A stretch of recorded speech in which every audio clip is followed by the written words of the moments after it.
এই অধ্যায়ে আমরা ম্যাক্সিমাম জিনিস গত ক্লাসে আমরা পড়িয়ে ফেলছি।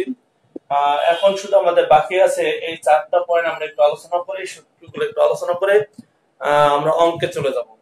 প্রথম আছে বায়োমাস। নতুন একটা শব্দ তোমরা পাচ্ছ, বায়োমাস। উদ্ভিদ বেঁচে থাকার জন্য সূর্যের আলো, ক্লোরোফিল এর সাহায্যে সালোক সংশ্লেষণ প্রক্রিয়ায় তার শরীরে খাদ্য সঞ্চয় করে রাখে। উদ্ভিদ তার নিজের প্রয়োজনে খাদ্য সঞ্চয় করে রাখে। এই খাদ্যটাকে যখন আমরা গ্রহণ করি, উদ্ভিদ যখন আমরা কোনো না কোনো ভাবে গ্রহণ করি, তখন উদ্ভিদের ওই যে খাদ্যটা, সেই খাদ্যটা আমরা গ্রহণ করি। সেই খাদ্যটা মূলত উদ্ভিদের শরীরে রাসায়নিক শক্তি হিসেবে সঞ্চিত থাকে। আমরা উদ্ভিদ গ্রহণ করলাম, এই রাসায়নিক শক্তি আমাদের শরীরে চলে আসলো।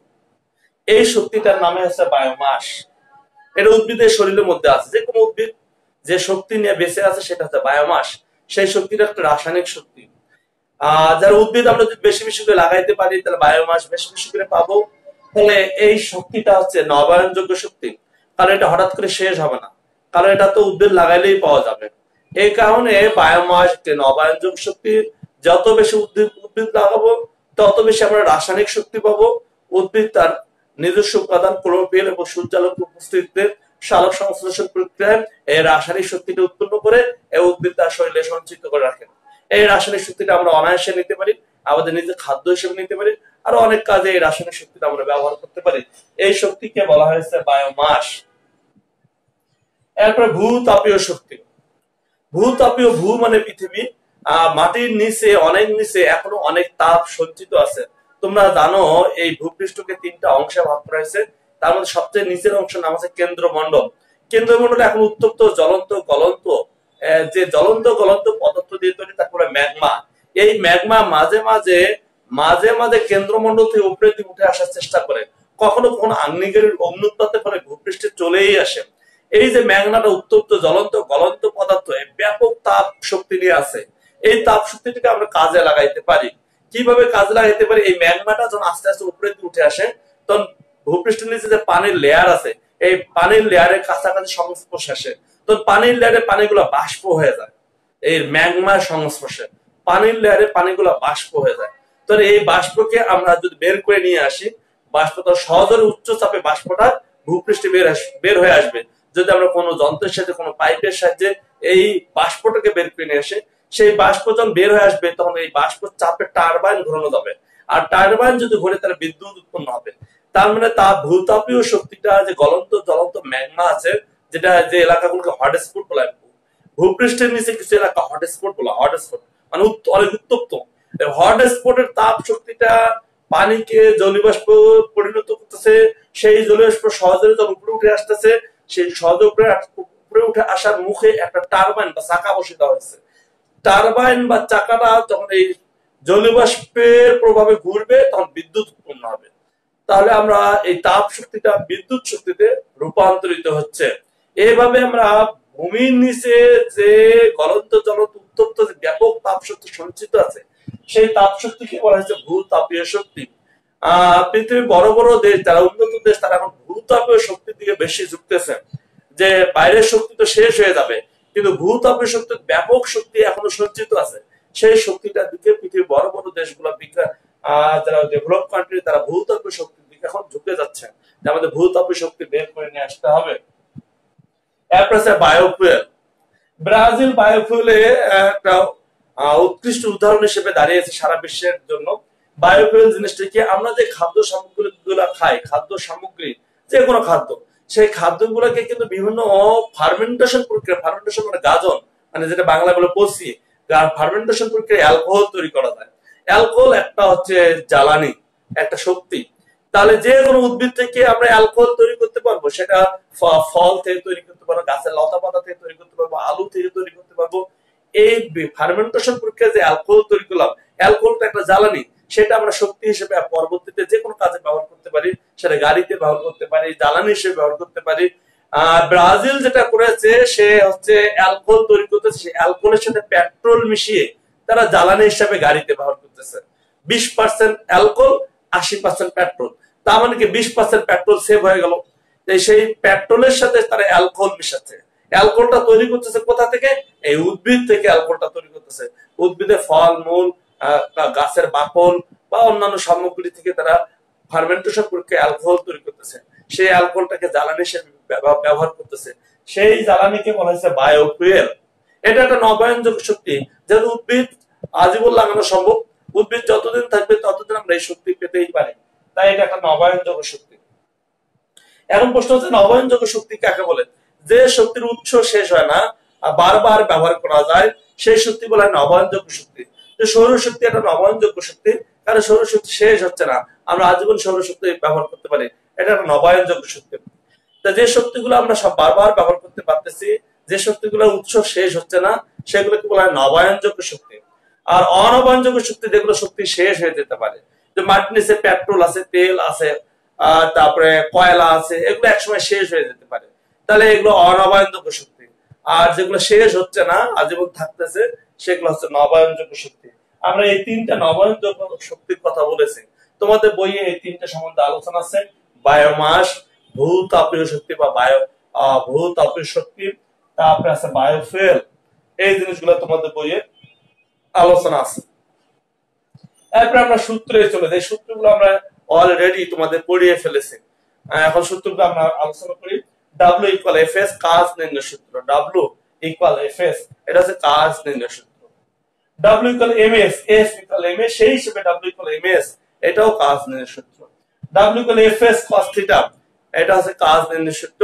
বল যে দিয়ে প্রয়োগ করা হয়েছে সেই দিকে বস্তুটির স্মরণ না ঘটিয়ে যদি থিটা কোণে স্মরণ ঘটে, তখন আমরা এই সূত্রটা ব্যবহার করি। W equal Fs cos theta. W equal mgs, এটা অভিঘর্ষ বলের বিরুদ্ধে যে কোনো বস্তু উপরে দিয়ে উঠে বা নিচে দিয়ে নামে, সেই ক্ষেত্রে W ইকুয়াল mgs, এই সূত্র আমরা ব্যবহার করি। ক্ষমতা নির্ণয় সূত্র P equal W by T, এটা ক্ষমতা নির্ণয় সূত্র। P equal ms by T, P equal Fs by T, P equal mgs by T, P equal Fs cos theta by T। মানে যতগুলো কাজের সূত্র আছে, সেই কাজের সূত্রগুলো আমরা এখানে বসিয়েছি, বসিয়ে আমরা ক্ষমতার সূত্র পেয়েছি। তা কাজের একক হচ্ছে জুল, আমরা এখানে কোথায় লিখছি? কাজের একক জুল। ক্ষমতার একক ওয়াট।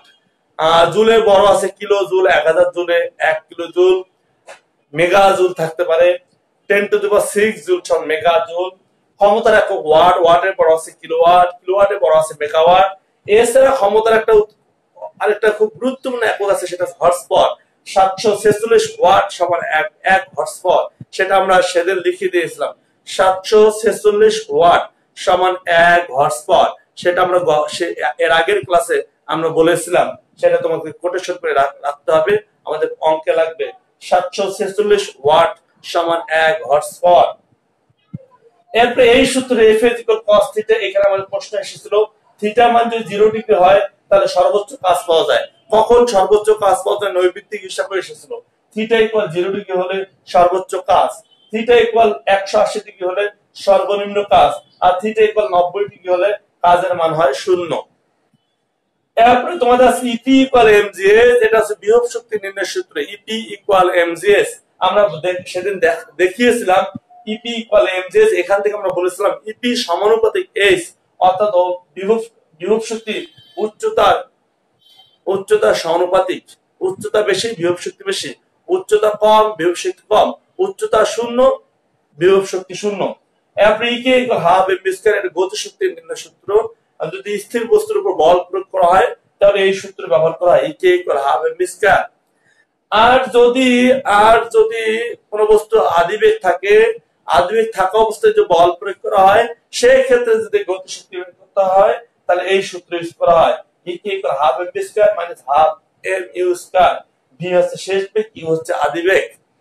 এরপর আছে ইপি প্লাস ইকে ইকুয়াল ধ্রুবক, এটা খুব গুরুত্বপূর্ণ একটা সূত্র, সেটা শক্তির সংরক্ষণশীলতা নীতি থেকে এসেছে। ইপি প্লাস ইকে ইকুয়াল ধ্রুবক। পরন্ত বস্তুর ক্ষেত্রে যে কোনো স্থানে ইপি আর ইকে যোগ করলে মোট শক্তি থাকে, মোট শক্তি কোনো চেঞ্জ হয় না। সর্বোচ্চ উচ্চতায় যে শক্তি যত নিচে নামবে, প্রত্যেকটা বিন্দুতে মোট শক্তি একই, অর্থাৎ ইপি আর ইকে যোগ করলে একই মান পাওয়া যায়। এটা আমরা গতদিন বারবার বলেছিলাম যে ইপি আর ইকে যোগফল সবসময় ধ্রুবক থাকে, এই জন্য ইপি প্লাস ইকে ইকুয়াল ধ্রুবক।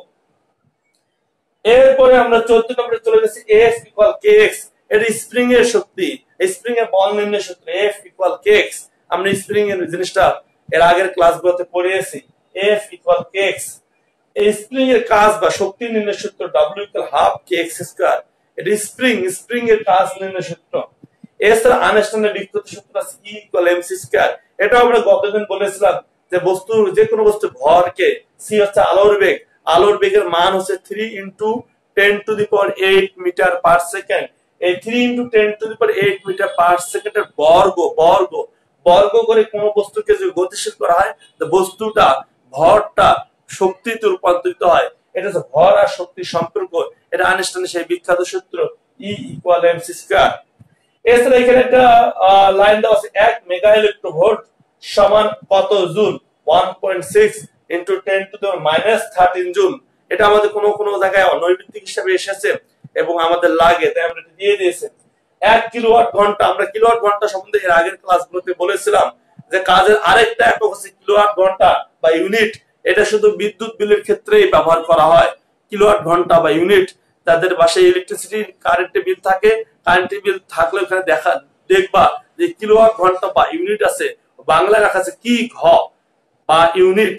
এই কি ঘ বা কিলোওয়াট ঘন্টা, 1 কিলোওয়াট ঘন্টা সমান এত জুল, অর্থাৎ জুলের সাথে কিলোওয়াট ঘন্টা এই দুইটা কাজের এককের মধ্যে সম্পর্ক। জুল আর কিলোওয়াট ঘন্টা, কিলোওয়াট ঘন্টাও কাজের একক, জুলও কাজের একক, এই দুটোর মধ্যে সম্পর্ক। এটা আমাদের পরীক্ষায় এসেছে যে জুল না আছে কিলোওয়াট ঘন্টা এককে কাজ নির্ণয় করতে বলছে, বা কিলোওয়াট ঘন্টা আছে জুল এককে কাজ নির্ণয় করতে বলেছে, তখন আমরা এই সূত্র ব্যবহার করব। এই সূত্র ব্যবহার করে কিলোওয়াট ঘন্টাকে জুল অথবা জুলকে কিলোওয়াট ঘন্টায় রূপান্তরিত করা যায়। এই জিনিসগুলো আমাদের হয়ে গেল। তারপরে আমরা এখানে একটা সূত্র দিয়েছি, এই যে নিউট্রন ইউরেনিয়ামকে আঘাত করেছে, উৎপন্ন হয়েছে ক্রিপ্টন, বেরিয়াম আর নিউট্রন। এটাকে চেইন বিক্রিয়া বলা হয়, চেইন বিক্রিয়া বা শিকল বিক্রিয়া। কারণ এটা নিউট্রন একটা ক্ষুদ্র, তোমরা জানো একটা ক্ষুদ্র কণিকা যেটা নিউক্লিয়াসের মধ্যে অবস্থিত। নিউটনকে যদি ভারী নিউক্লিয়াস ইউরেনিয়ামকে আঘাত করা হয় তাহলে ইউরেনিয়াম ভেঙে যায়, ভেঙে ক্রিপ্টন, বেরিয়াম আবার 3টা নিউট্রন উৎপন্ন হয়। এই 3টে নিউট্রন আবার 3টে ইউরেনিয়ামকে আক্রমণ করে, আবার 3টে ইউরেনিয়াম ভেঙে যায়। এভাবে বিক্রিয়া চলতেই থাকে। কারণ পরে যখন 3টা নিউট্রন 3টা ইউরেনিয়ামকে আঘাত করবে তো 9টা নিউট্রন উৎপন্ন হবে। এই 9টা নিউট্রন আবার 9টা ইউরেনিয়ামকে আঘাত করবে, তখন 27টা নিউট্রন উৎপন্ন হবে। বিক্রিয়াটা এভাবে চলতেই থাকবে। এই বিক্রিয়াকে বলে চেইন বিক্রিয়া বা শিকল বিক্রিয়া, অর্থাৎ বিক্রিয়া অনবরত চলতেই থাকবে। যে পর্যন্ত তুমি নিউট্রনকে আটকাইতে পারবে না সে পর্যন্ত বিক্রিয়া চলতেই থাকবে, আর ইউরেনিয়ামের ভাঙন হতেই থাকবে, আর ব্যাপক শক্তি উৎপন্ন হবে। সাধারণত পারমাণবিক চুল্লি বা অ্যাটমিক চুল্লি যেটা বলা হয়, অ্যাটমিক এনার্জি কমিশন, পারমাণবিক বিদ্যুৎ কেন্দ্র, নিউক্লিয়াসের আক্রমণ যেখানে ঘটানো হয় সেই জায়গায় এই বিক্রিয়া দেখানো হয়। এই বিক্রিয়ার সাথে শক্তি উৎপাদন করা হয়। তোমরা জানো আমাদের দেশে পারমাণবিক বিদ্যুৎ কেন্দ্র অবস্থিত পাবনার রূপপুরে, সেখানেও ইউরেনিয়াম থেকে এই পদ্ধতিতে শক্তি উৎপাদন করার প্রসেসিং চলতেছে। তাহলে এটাকে একটা চেইন বিক্রিয়া মনে রাখতে হবে। আর মনে রাখতে হবে ইউরেনিয়ামকে ভাঙলে ক্রিপ্টন আর বেরিয়াম উৎপন্ন হয়। এগুলো হচ্ছে পারমাণবিক শক্তি, এগুলো হচ্ছে ভর সংখ্যা। তুমি যদি এখানে ক্যালকুলেশন করে যোগ করো তাহলে দেখবা 235 হচ্ছে ভর সংখ্যা, আর এখানে নিউটন একটা 225, 1 236, এখানে 92, 141 আর 3 যোগ করলে 236 পাওয়া যাবে। এখানে আছে 92, 36, 56, এই 36 56 যোগ করলে 92 পাবা। এইভাবে মূলত ইউরেনিয়ামের বিক্রিয়াটা মুখস্থর মতো করে রাখতে হবে, মনে রাখতে হবে আর কি। তা আমাদের এটা হয়ে গেল, সূত্রগুলো আমাদের সব আলোচনা হয়ে গেল। এছাড়া তোমাদের বইয়ে শক্তির ভিন্ন ভিন্ন রূপ আছে, যেমন ধরো তাপ শক্তি, যান্ত্রিক শক্তি, বিদ্যুৎ শক্তি, এই রূপগুলো পড়ে নিতে হবে। আরেকটা জিনিস তোমাদের মনে রাখতে হবে, যান্ত্রিক শক্তি ইকুয়াল বিভব শক্তি প্লাস গতি শক্তি, অর্থাৎ বিভব শক্তি আর গতি শক্তি যোগ করলে যান্ত্রিক শক্তি পাওয়া যায়। এইটা তোমাদের মনে রাখতে হবে। বিভব শক্তি আর গতি শক্তি যোগ করলে যান্ত্রিক শক্তি পাওয়া যায়, এটা তোমাদের মনে রাখতে হবে। বই থেকে ওই বিষয়গুলো তোমাদের পড়ে রাখতে হবে। তোমাদের মনে রাখতে হবে যে শক্তির ভিন্ন ভিন্ন রূপ, এগুলো বই থেকে পড়ে নিতে হবে। বইয়ে কিছু সুন্দর সুন্দর ছবি দেওয়া আছে, আর বইটা খুলে দেখায়। এই যে এটা হচ্ছে নিউক্লিয়ার বিক্রিয়া বা চেইন বিক্রিয়ার ছবি। একটা ইউরেনিয়ামকে একটা নিউট্রন আঘাত করতেছে, আঘাত করার পর বিক্রিয়া ঘটতেছে, নতুন 3টা নিউট্রন উৎপন্ন হচ্ছে, সেই 3টা নিউট্রন আবার এই 3টে ইউরেনিয়ামকে আঘাত করবে, এইভাবে বিক্রিয়াটা চলতেই থাকবে, একে বলে চেইন বা শিকল বিক্রিয়া। তারপরে এখানে একটা ছবি দেওয়া আছে, এই নিউক্লিয়ার বিক্রিয়ার শক্তি উৎপাদনের ছবি দেওয়া আছে, এই ছবিটা তোমাদের দেখতে হবে, তাহলে কিছুটা ধারণা পাবা কিভাবে টারবাইন ঘুরানো হচ্ছে। টারবাইনের ছবিটা দেখতে কেমন, এখানে টারবাইন ঘুরানো হচ্ছে, স্টিম মানে হচ্ছে জলীয় বাষ্প, সেই জলীয় বাষ্প যখন বের হয়ে আসতেছে তখন টারবাইনকে ঘুরাচ্ছে, আর টারবাইন ঘুরলেই বিদ্যুৎ উৎপন্ন হয়। সে সম্বন্ধে 12 অধ্যায়ে আলোচনা আছে ফিজিক্সের, কিভাবে টারবাইন ঘুরিয়ে বিদ্যুৎ উৎপাদন করা যায়, তার মেকানিজমটা 12 অধ্যায়ে আলোচনা আছে। তা আপাতত এই ছবিটা দেখে তোমাদের বুঝতে হবে যে স্টিম বা জলীয় বাষ্প উৎপন্ন হচ্ছে, সেই জলীয় বাষ্পকে টারবাইনকে ধাক্কা দিচ্ছে, ফলে টারবাইন ঘুরতেছে, ফলে বিদ্যুৎ উৎপন্ন হচ্ছে। এরপর এখানে তোমাদের রাসায়নিক শক্তি, তাপ শক্তি, বিদ্যুৎ শক্তি, এই শক্তির রূপগুলো আলোচনা আছে, এগুলো তোমাদের রিডিং করতে হবে, প্রত্যেকটা লাইন বাই লাইন পড়লে তোমাদের ভালো ধারণা হবে। এইখানে একটা ছবি দেওয়া আছে, বিভব শক্তি গতি শক্তিকে টি আর ভি দিয়ে প্রকাশ করা হয়েছে, কিন্তু আমরা ইপি আর কে দিয়ে প্রকাশ করেছি। এই যে ছবিটা টি আর ভি, ওরা দেখাইতে চেয়েছে টি আর ভি এই দুইটি শক্তির যোগফল সব জায়গায় ধ্রুবক, এটা ওরা দেখাইতে চেয়েছে। আর ভূতাপীয় শক্তি আমরা পড়াইছিলাম, তারপরে সে বায়োফুয়েল আমরা পড়াইছি, এর পাশাপাশি যে বায়ু শক্তি, বায়ুমণ্ডল উইন্ড মিল যে আছে, বিভিন্ন এলাকায় বাতাস দিয়ে শক্তি উৎপন্ন করা যায়, সেটা যে বায়ু শক্তি। তারপর সৌর শক্তি, তোমরা জানো সোলার এনার্জি দিয়ে এখন অনেক কিছু করা সম্ভব হচ্ছে, গাড়ি থেকে শুরু করে সবকিছু চালানো সম্ভব হচ্ছে সোলার এনার্জি। এরপরে আছে বায়োমাসটা আমরা পড়েছি, জলবিদ্যুৎ, জলবিদ্যুৎ দিয়ে আমরা পানির সাথে বিদ্যুৎ উৎপন্ন করা যায়, পানির স্রোতকে, পানির বিভব শক্তিকে কাজে লাগিয়ে বিদ্যুৎ শক্তি উৎপন্ন করা হয়, এটা এখানে আলোচনা আছে। এগুলো সবই হচ্ছে নবায়নযোগ্য শক্তি। এছাড়া নিউক্লিয়ার শক্তি, জ্বালানি শক্তি, এগুলো এখানে আলোচনা আছে, তাই এগুলো তোমাদের একটু রিডিং করে নিতে হবে। এখন আমরা অঙ্কে চলে যাব, তোমরা সবাই ক্যালকুলেটর আর খাতা পাশে রাখো, অঙ্ক করতে হবে, ক্যালকুলেটরের কাজ আছে। সূত্রগুলো সব মুছে ফেললাম, এই সূত্রগুলো যদি ওভারঅল সব সময় মাথায় থাকে তাহলে তোমরা অঙ্ক করতে পারবা, আদারওয়াইজ অঙ্ক করা খুবই কঠিন হবে।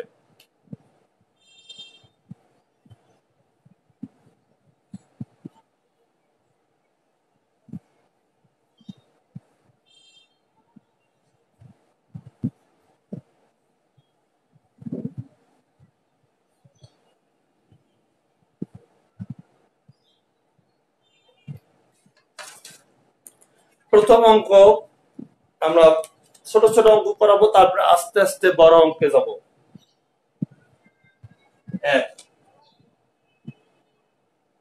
200 নিউটন বল প্রয়োগ করে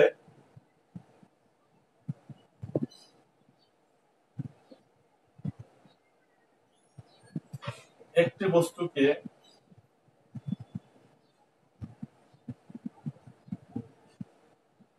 বলের দিকে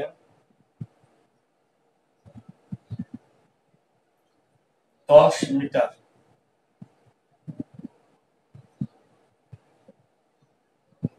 সরানো হলো, কাজের পরিমাণ নির্ণয় করো।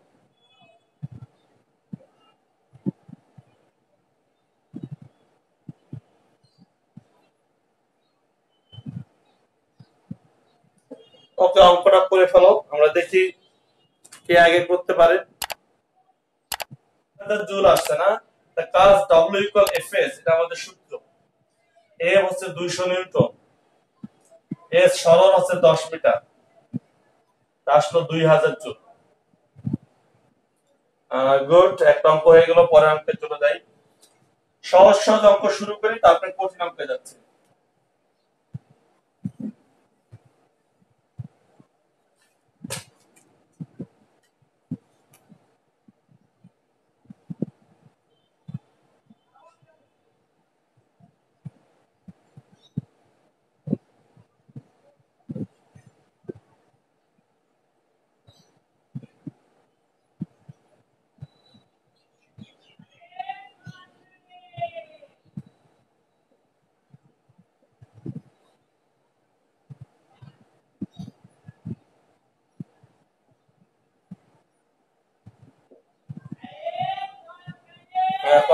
2 নম্বর।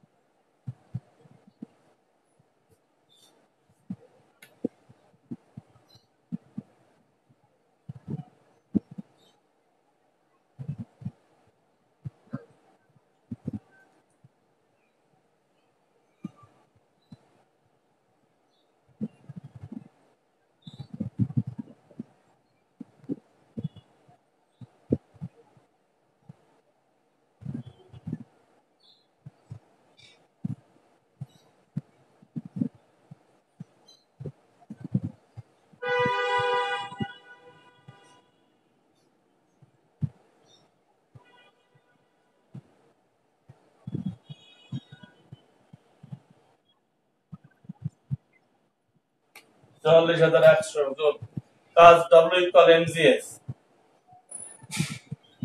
M 50 কেজি, G 9.8, উচ্চতা 90 মিটার। এটা গুণ করলে যেটা হয়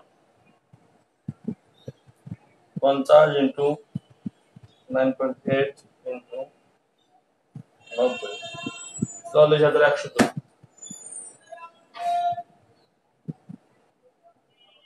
ওকে, 2 নম্বর হয়ে গেল। এখন আমরা 3 নম্বরে চলে যাই।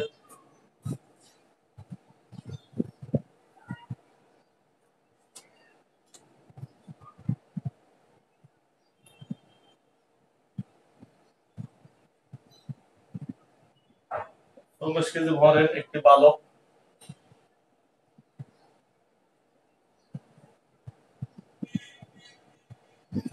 12 সেকেন্ডে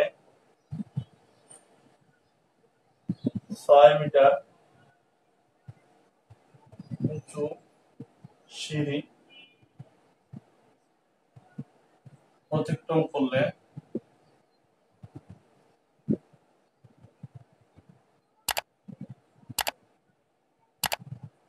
তার ক্ষমতা কত?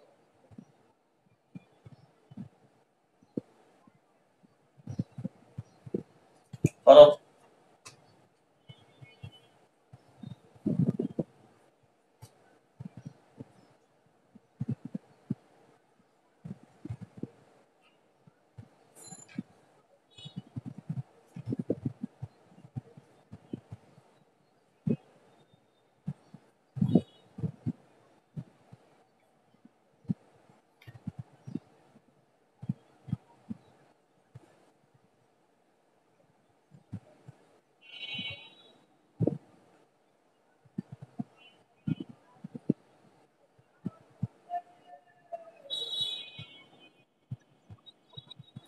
বেশ watt.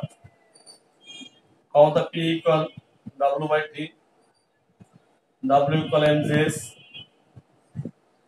MGS by T, M 40 KG, G 9.8, উচ্চতা 6 মিটার, T 12 সেকেন্ড।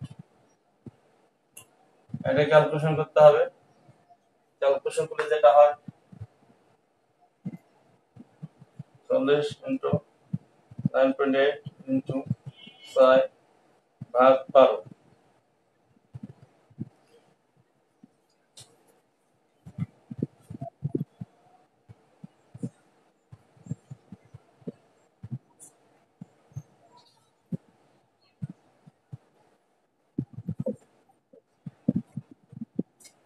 যা 70 কেজি ভরের এক ব্যক্তি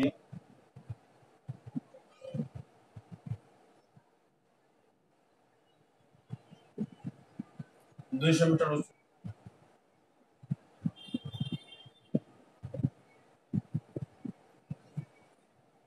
আরোহণ করলে তিনি কত কাজ করবেন?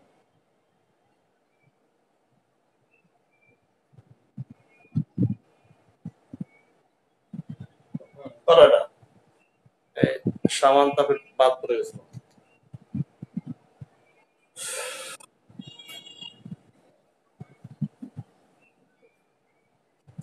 আমাদের সাথে ঢুকতে পারতেছেন, এর সাথে বাসার অনেক অনেক দুর্বল।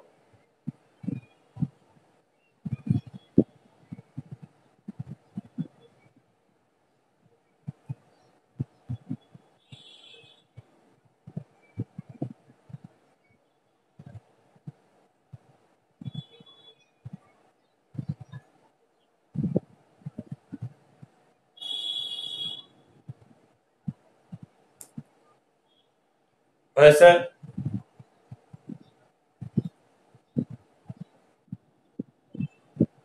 কত অ্যান্সার?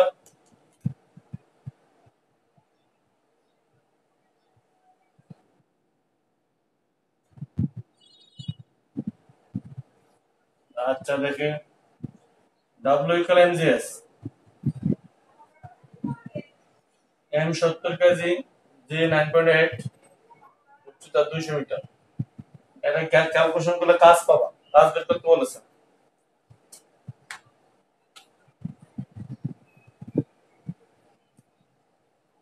70 ইন্টু 9.8 ইন্টু 200, 137, 200, 137,200, এত জুল। এটা গেল। তারপর আমরা 5 নম্বরে চলে যাই।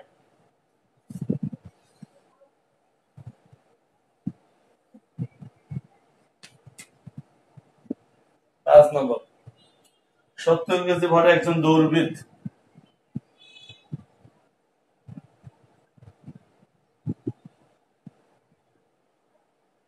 70 কেজি ভরে একজন দৌড়বিদের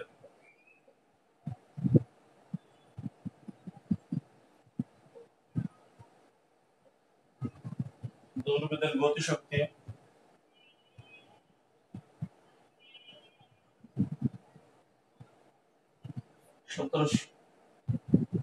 এত জুল হলে দৌড়বিদ কত বেগে দৌড়িয়েছিলেন?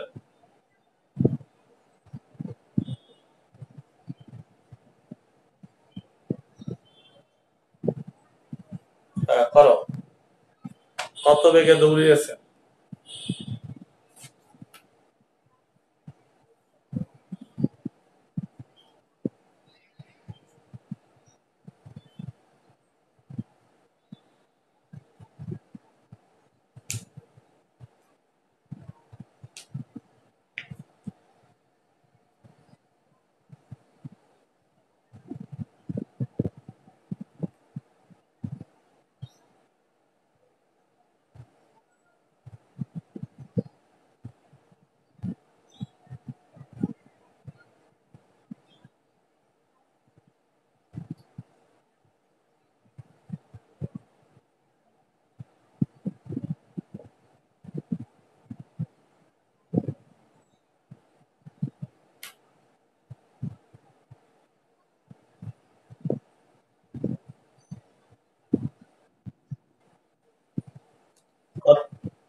কত বেগ?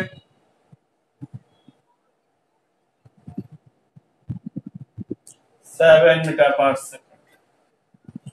তাহলে E K equal half M V square, এটা গতিশক্তি নির্ণয় সূত্র। E K 17, 15 joule, half M, M এর মান 70 কেজি, স্কয়ার 35।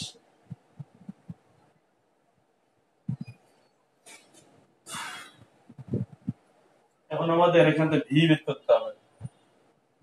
ভি ইকুয়াল 17, 15 ভাগ 35, root over answer. V equal 7 metre per second আসে। সবাই তুলে নাও, 5 এর পর আমরা 6 এ চলে যাই।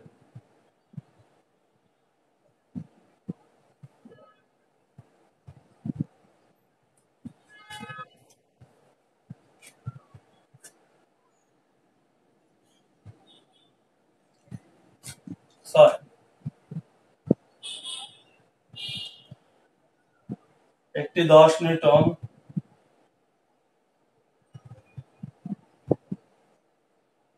ওজনের বস্তুকে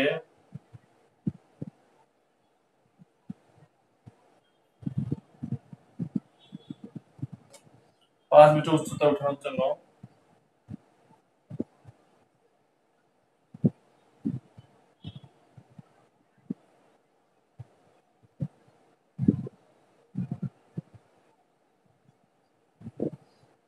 একটা বৈদ্যুতিক মোটর ব্যবহার করা হবে।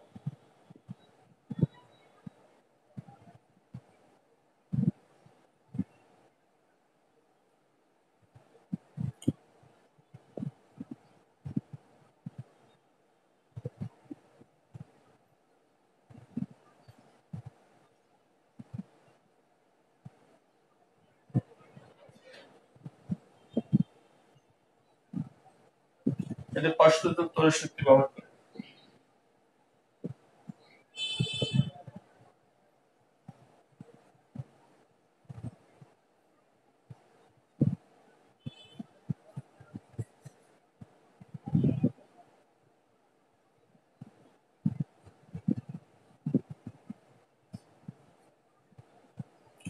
মোটর কর্তৃক অপচয়কৃত শক্তি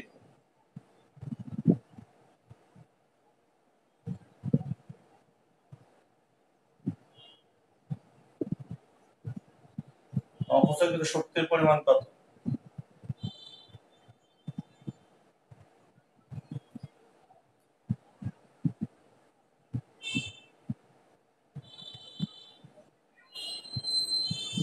এবং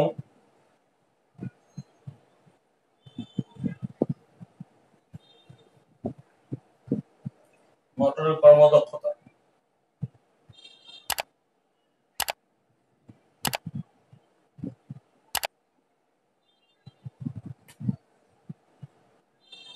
কর্মদক্ষতা মোটরের সবাই বুঝতে পারতেছে না? যে সবাই বুঝতে না পারো তাহলে নেটের সমস্যা, আর যদি তুমি একাই বুঝতে না পারো তাহলে তোমার নেটের সমস্যা।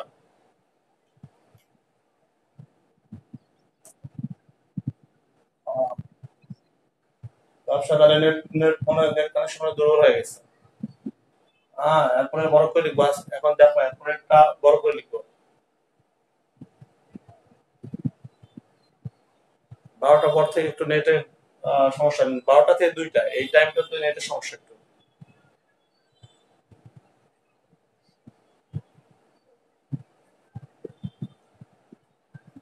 একটি 10 নিউটন ওজনের বস্তুকে 5 মিটার উচ্চতায় উঠানোর জন্য একটি বৈদ্যুতিক মোটর ব্যবহার করা হলো।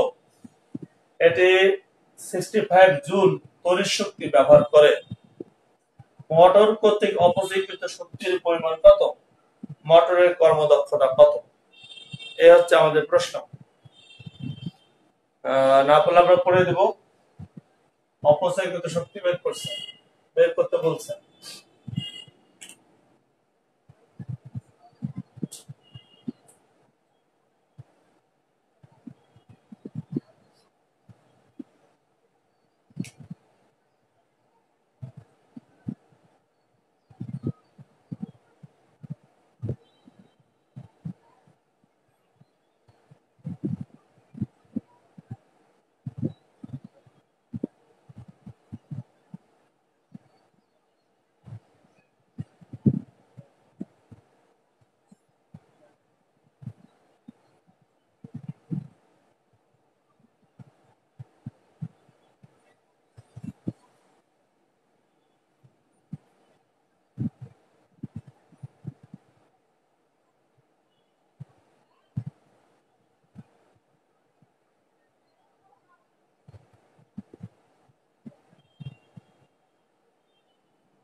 পারতেছে না কেউ?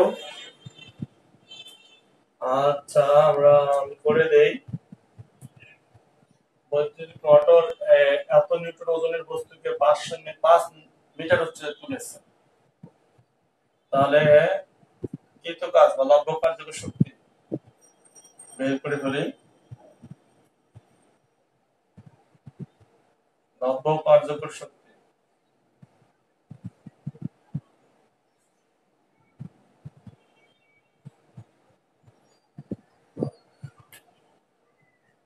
W prime equal F H F S এর জায়গায় F H লিখলাম, পর উপরের দিকে তুলছে এই 5 মিটার H, বল এত নিউটন, 10 নিউটন, এটা নিউটন বল, বসিয়ে দিলাম 10 নিউটন, H 5 মিটার বসিয়ে দিলাম, হয়ে গেল 50 জুল। এটা লব্ধ কার্য শক্তি। মোটরে দেওয়া হয়েছে প্রদত্ত শক্তি 65 জুল। প্রদত্ত শক্তি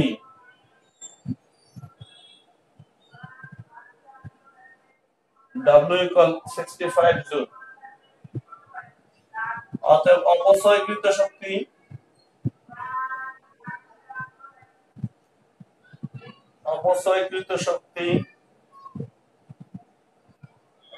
W minus W prime 65 minus 50 15 joule. এটা অপচয়কৃত শক্তি। মোটরের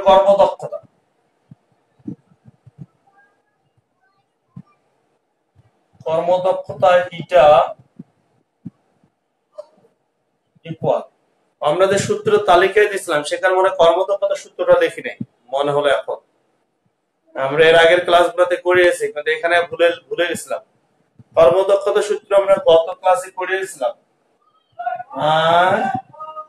লব্ধ কার্য শক্তি বাই প্রদত্ত শক্তি ইনটু 100।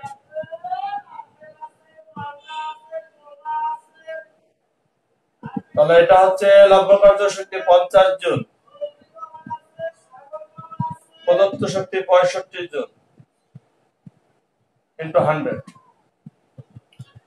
আমাদের কর্মদক্ষতা পার্সেন্টেজে আসে,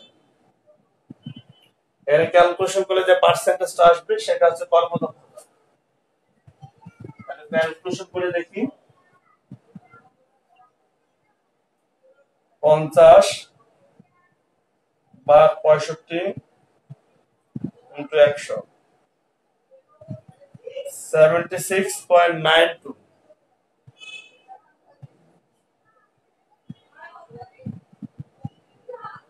76.92%। এটা যে কর্মদক্ষতা বের হয়ে গেল।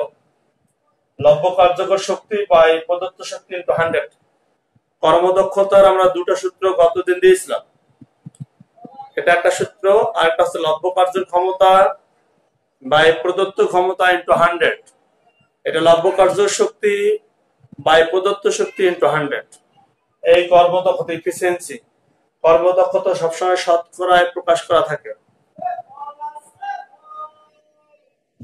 এটা হয়ে গেল, পরের অঙ্কে আমরা চলে যাই।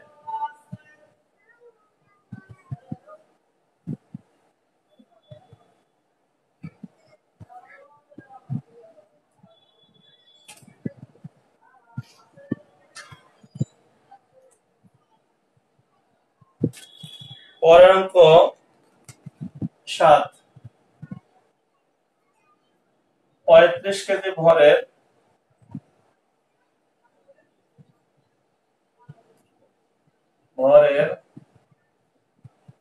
একটি বালক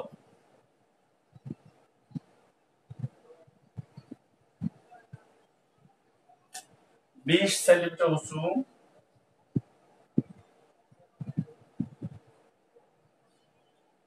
40টি সোপান, 40টি সোপান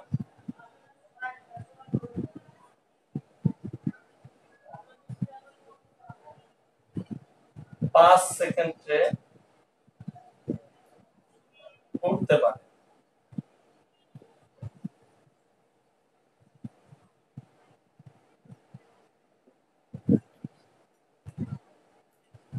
তার ক্ষমতা কত?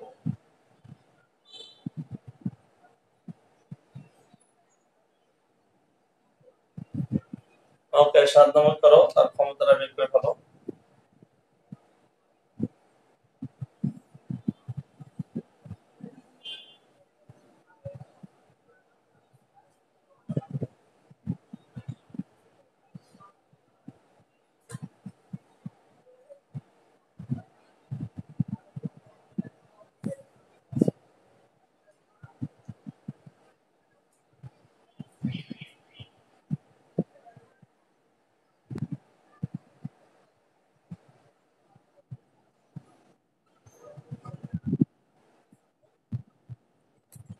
তাই নাকি? এই সমস্যা, নেট কানেকশন এত দুর্বল হয়ে গেল। আল্লাহ তুমি করো। দেখো 35 কেজি ভরে একটি বালক 20 সেন্টিমিটার উঁচু 40টি সোপান 5 সেকেন্ডে উঠতে পারে, তার ক্ষমতা কত? তাহলে আমরা জানি ক্ষমতা B ইকুয়াল W/T, এটা আমরা জানি। W ইকুয়াল mgh/t, এটা আমরা জানি। m ইকুয়াল 35 কেজি, g 9.8, আর উচ্চতা কত আমরা এখনো বসাইনি। 20 সেন্টিমিটার উঁচু, অর্থাৎ সিঁড়িগুলো 20 সেন্টিমিটার উঁচু, 40টি সিঁড়ি। তোমরা সিঁড়ি তো বোঝো, এরকম সিঁড়ি এগুলো 20 সেন্টিমিটার উঁচু। এরকম সিঁড়ি 40টি উঠেছে। একটাই যদি 20 সেন্টিমিটার হয়, তো 40টি হবে 800 সেন্টিমিটার। 800 সেন্টিমিটার সমান 8 মিটার। এখানে 8 মিটার বসিয়ে দিলাম। এখন এটা ক্যালকুলেশন করলে ক্ষমতা পাওয়া যাবে। বালকটির ক্ষমতা 35 ইন্টু 9.8 ইন্টু 8 ভাগ 5, 548.8 ওয়াট। 548.8 ওয়াট আমাদের ক্ষমতা